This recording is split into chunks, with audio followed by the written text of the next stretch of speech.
Thank you for joining me for another Quick Hits conversation. I'm Dr. Robyn. With me today, I have Ursula Manvatkar.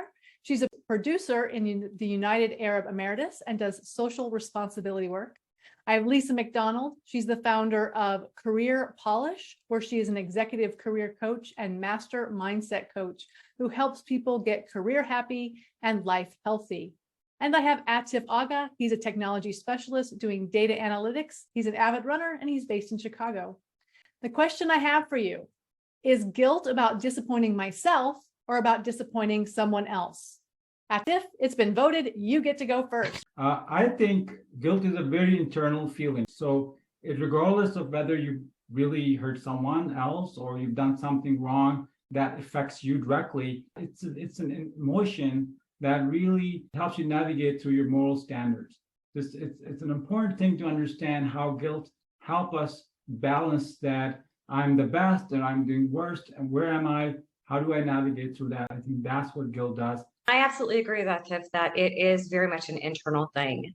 And when I was thinking about guilt and is it, that I'm disappointing myself or someone else, I too came back to the same thing, that it's really about what I've done. So I feel like guilt, for me, guilt is all about the actions that I've taken, whether I've hurt somebody else or myself. And the other thing that really kind of came to my mind was how it is a partner to shame. And I think sometimes those get crossed, whereas shame has to do with who I am and guilt has to do with what I've done. I think it is definitely an internal reaction. What let's say your mind or your own understanding of things, of a certain situation that brings you to that state of mind. However, I feel it's the first instant is a selfish one. This is my perception, because when do we feel guilty? Either when we are guilted into something or somebody else makes us realize that what we've done is something wrong. It's very rare that we realize this on our own. It's only when certain situations on the external front kind of show the mirror to us that, hey, this is what you did and this is what it led to. Many a times you must have heard of people who said, I never intended to do this.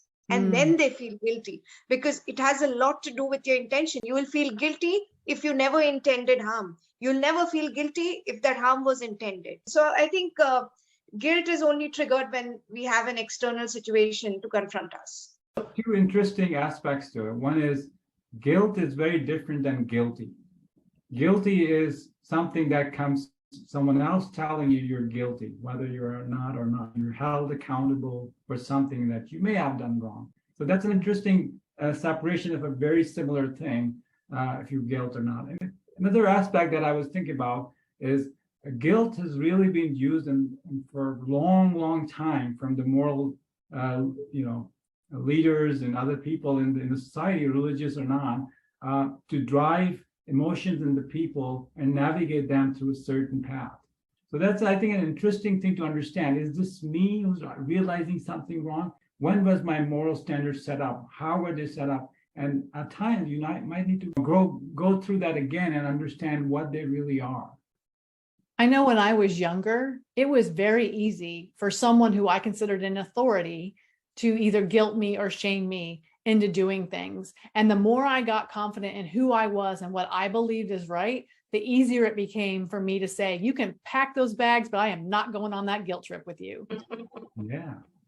I think that's it. And that's kind of where I was thinking too, Robyn, is that, and especially in hearing Ursula's, and thank you so much for that perspective, Ursula. I think that was a great contribution to this.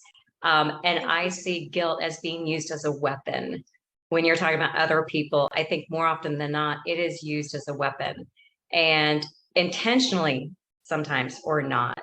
And I too, Robyn, came from a background where it was very easy to use the guilt trip to manipulate behavior. And once I did establish my own confidence, it's like, oh, no, we're not playing that game. But thanks for trying. But now I think from the guilt perspective is I get a sense of guilt when I'm trying to change behavior. So when I made a commitment to work out, excuse me, and eat better, I feel I can feel my own guilt if I'm doing a behavior that's not supporting my health goals. So I see it from both perspectives that both Atif and Ursula have brought up from an internal standpoint and an external standpoint. It's really interesting how you see guilt and confidence go opposite to each other. The more confidence you have, the less guilt people can make you feel, and you can navigate yourself better. The less confidence you have, the more other people can take control over you by shaming or guilting you into you could have done wrong. It's an interesting analysis if you look at it. And as we grow older and grow mature, we understand what our standards are and how confident we are in what we are. And that is an important distinction. Both of you mentioned about earlier in your life how guilt was used and how it's a completely opposite thing now. It's interesting because now I don't allow other people to say, I'm proud of you or I'm disappointed in you, because that is judgment. You can say, you must be so proud of yourself. And that's the way I interact with people as well. And that for me, when I realized that other people don't get to be either proud or disappointed, was a big turning point for me around people being able to use guilt to get me to do things or feel bad about myself. I love that, Robyn. One of the things I always told my son is, I will not take credit for your success, nor will I take credit for your failure or blame for your failure. So I kind of follow along the same things as it's all you. I don't claim any of that. I completely agree. It's an important thing, right? We can create that environment for people to be successful, but we should definitely, really important point when you brought up, Robyn, about not judging people. We're always in that situation where we're always looking at from other people's lens who and how we are.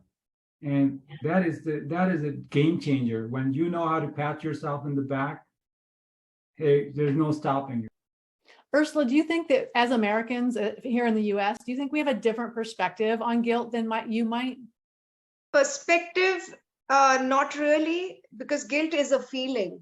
We are all human. We all have a similar reaction to certain situations externally.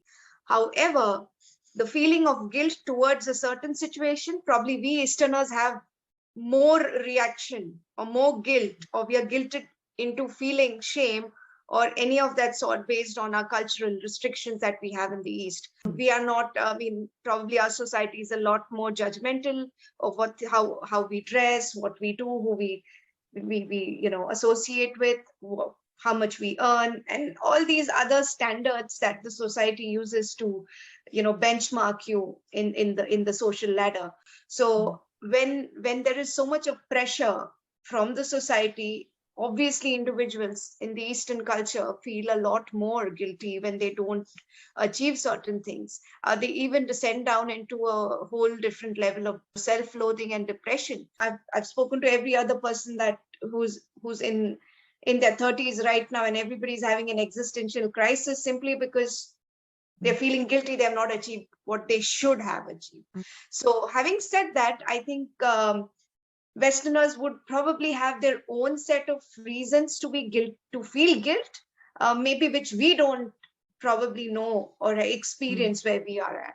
Well, I would be interested in Atif for you because you kind of know both cultures, for you to chime in on that right now. Well, almost 50-50. I've lived in two different cultures, Middle East, Pakistan, and then also in US for the last 24 years. Yeah, I think it's about really the individualistic society. Ursula, you're very right about how the other cultures that have long traditions are very judgmental too. You cannot really do anything different than what the society has defined for you.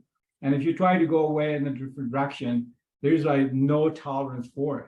But on the other hand, if you look at Western, it's a very individualistic society. So people are much more tolerant in terms of many, many things. Obviously, there's still some societal standards that define it. So again, it's very different when you make a shift to this society and you're like, well, people care, but nobody really cares here. And then there, everybody cares. And there's too much care over there. Yeah, exactly. He said it so rightly. There is too much care and then there is no care. Whenever I travel to the West, it's always, I miss the warmth of the East because we care a bit too much. There's a lot of hospitality and generosity, but with care comes a lot of nosiness and intrusion. Yep, and nosiness and guilt kind of go hand in hand, don't they? Well, Yeah. that is our 10 minutes, so I'm gonna have to cut this conversation off there. Thank you so much for having it with me. I appreciate each of you sharing your different experiences, and I look forward to speaking to each of you again really soon.